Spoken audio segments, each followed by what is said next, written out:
Salut, salut! Aujourd'hui, une courte vidéo. L'ego est-il bon ou mauvais? Faut-il tuer l'ego? Avant de condamner ce pauvre ego, voyons d'abord ce que c'est. L'ego, on l'appelle aussi le principe d'individuation. C'est un peu comme une bulle ou un espace ou une coquille, appelle ça comme tu veux, dans lequel on vient s'incarner lorsqu'on arrive sur Terre.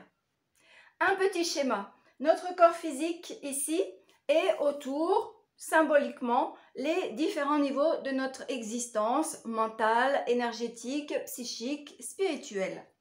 Eh bien, l'ego, c'est comme une coquille qui contient tout cela. Principe d'individuation, principe d'incarnation. Deuxième point, voyons à quoi il sert. Eh bien, par définition, l'ego assure notre protection. C'est vraiment comme une coquille et il va assurer notre survie dans le monde manifesté. Comment?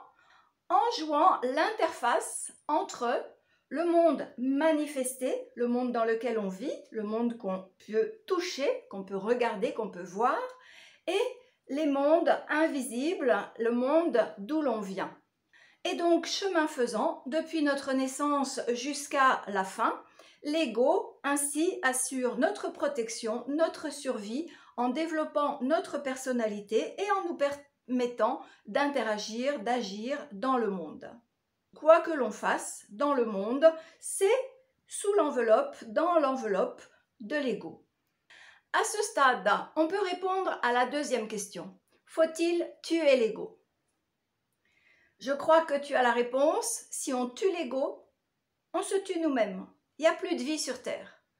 L'ego fait partie de notre vie sur Terre. Donc si tu entends ici ou là qu'il faut tuer ton ego pour te développer, laisse tomber, passe ton chemin. Pour répondre à la première question, l'ego est-il bon ou mauvais? Il faut aller un peu plus loin, voir ses limitations. Première limitation, par définition, puisque c'est notre principe d'individuation, quand on est dans l'ego, on se sent séparé des autres, on se sent tout seul, on se sent un. Analogie, imagine un poisson rouge dans son bocal. Le bocal, on le plonge dans l'océan. Le poisson rouge, il continue à tourner en rond dans son bocal, il ne s'est même pas rendu compte qu'il est dans l'océan. Le bocal, c'est un peu comme notre ego. Il nous isole et il nous aveugle. On va voir ça tout de suite après. Le deuxième point, justement, c'est l'illusion créée par l'ego. En fait, l'ego fonctionne avec des émotions et avec le mental, qui lui fonctionne en mode binaire. J'aime, j'aime pas. Tout ce que j'aime, je veux le reproduire, je veux le ressentir encore et encore.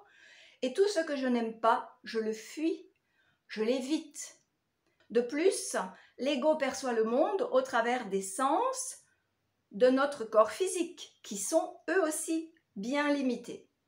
Tout cela crée une illusion, on l'appelle carrément le voile de l'ego ou le voile de l'illusion Maya. Troisième point, l'ego en fait est programmé et s'autoprogramme au fil de notre vie. L'ego est programmé sur les blessures, les douleurs, les traumatismes qu'il a vécus depuis qu'il est enfant, depuis même dans le ventre de la maman et probablement depuis des vies antérieures, si on accepte cette idée-là. Et en fait, si l'ego effectivement construit notre personnalité, on se rend compte que l'ego l'a construit sur les blessures du passé qui ne sont pas guéries. En fait, l'ego, à la manière du corps physique quand il est blessé, a compensé dans notre fonctionnement de personnalité pour assurer notre survie. Donc notre personnalité, inévitablement, elle est bancale. Alors c'est pas tellement plaisant d'entendre ça, je comprends. Je te rassure, il y a plein de choses que l'on peut faire. Je te donne beaucoup plus d'informations sur tout ce sujet dans une vidéo beaucoup plus complète qui rentre un petit peu plus en détail dans le fonctionnement de l'être humain tel que le conçoit le yoga. le yoga qui propose un référentiel dans lequel tout s'explique.